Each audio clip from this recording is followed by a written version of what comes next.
विवाह उद्योग में तकनीकी के बढ़ते इस्तेमाल पर प्रेस कॉन्फ्रेंस का आयोजन। भारत में वैवाहिक समारोह में नई तकनीकी पर होगा वेडिंग समिट। जी हां, WV कनेक्ट 2024 सीजन 3 के टेक संस्करण के बारे में बोलते हुए WV कनेक्ट के CEO दक्षिणामूर्ति M ने कहा कि WV कनेक्ट 2024 सिर्फ एक वेडिंग समिट ही नहीं बल्कि यह वेडिंग सेक्टर के इनोवेशन, एम्पावरमेंट और आपसी सहयोग का प्रतीक है। इस वर्ष की थीम गेट रॉयली टैग्ड रखी गई है, जो वेडिंग सेक्टर में सकारात्मक बदलाव लाने और तकनीकी विकास को बढ़ावा देने की हमारी प्रतिबद्धता को रेखांकित करती है। WV कनेक्ट 2024 का टेक एडिशन वेडिंग्स में टेक्नोलॉजी, इंडस्ट्री लीड्स, इनोवेटर्स और ट्रेड सेटर्स को एक साथ लाएगा। इसमें AI संचालित सर्विसेज से लेकर वर्चुअल रॉयल्टी में वेडिंग एक्सपीरियंस के साथ ही उपस्थित लोग शादी के परिदृश्य में क्रांति लाने वाले अत्याधुनिक तकनीकों के प्रदर्शन का अनुभव करेंगे। इस मौके पर WV कनेक्ट के अध्यक्ष ऋतुराज खन्ना ने कहा कि WV कनेक्ट 2024 सीजन 3 भारत में शादी की तकनीकी और पर्यटन को आगे बढ़ाने में एक महत्वपूर्ण क्षण है। यह केवल किसी शहर की आश्चर्यजनक सुंदरता को प्रदर्शित करने के बारे में ही नहीं है, यह पूरे देश को भविष्य केंद्रित विवाह तकनीकी में सबसे आगे लाने के बारे में है। WV कनेक्ट 2024 के माध्यम से वेडिंग सेक्टर के लीडर्स, इनोवेटर्स और टेक एक्सपर्ट्स को एक ग्लोबल प्लेटफॉर्म मिलेगा, जिसमें कि प्रधानमंत्री नरेंद्र मोदी के विजन वेड इन इंडिया को साकार करने के लिए सब एकजुट होंगे और एक्सपर्ट पैनल को और नेटवर्किंग के माध्यम से नौ परिवर्तन की दिशा में आगे बढ़ेंगे।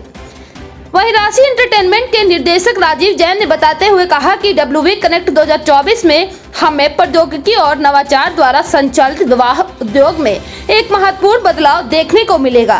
हम टेक्नोलॉजी और इनोवेशन के जरिए वेडिंग सेक्टर में अनूठे बदलाव देख रहे हैं, जिसके लिए WV कनेक्ट वेडिंग को अधिक जीवंत बनाने में प्रयोग की जा रही तकनीकों के बदलाव को मंच प्रदान करेगा।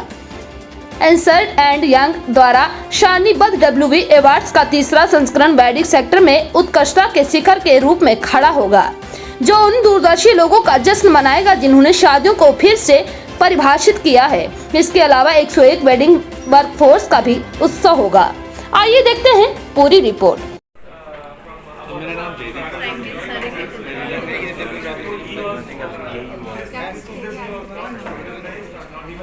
बहुत अच्छी रही। WV कनेक्ट ऑर्गेनाइजेशन सब कुछ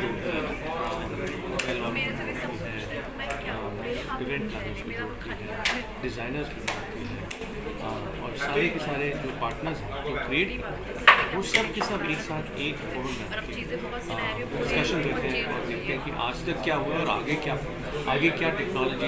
इस बार टेक्नोलॉजी इंडियन वेडिंग बेसिकली तो बहुत शहनाई म्यूजिक सब, लेकिन आज हर आदमी आर्टिफिशियल इंटेलिजेंस टेक्नोलॉजी की बात करता है, म्यूजिक, साउंड, ड्रोन्स की बात चल रही है।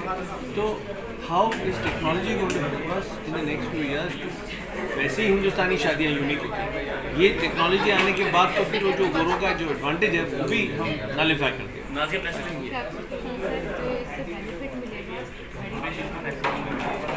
बेनिफिट सबको मिले, बड़ा छोटा कोई नहीं है। एक टूरिज्म, जब भी कोई टूरिज्म का प्रोजेक्ट होता है वो उसका मल्टीप्लायर इफेक्ट होता है 7।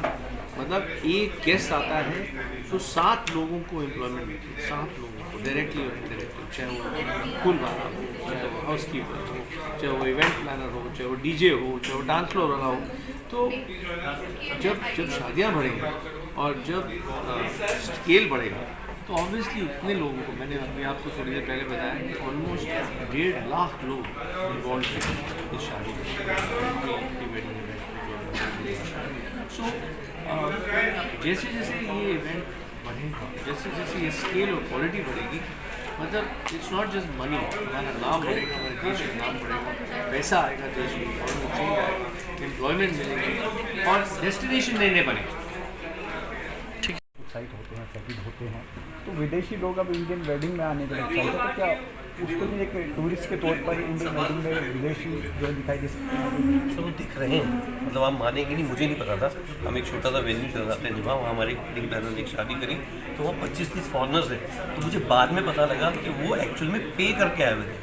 तो फॉरेन टूरिस्ट यहाँ पे शादी अटेंड करने के नाम पे 10 से 50 हज़ार रुपये पर पर्सन स्पेंड कर रहा है एक रात के लिए। तो टूरिज्म तो ऑलरेडी बढ़ चुका है और ये आने वाले टाइम में वेडिंग प्लानर्स के लिए एक बहुत बड़ा बिजनेस बनने वाला है।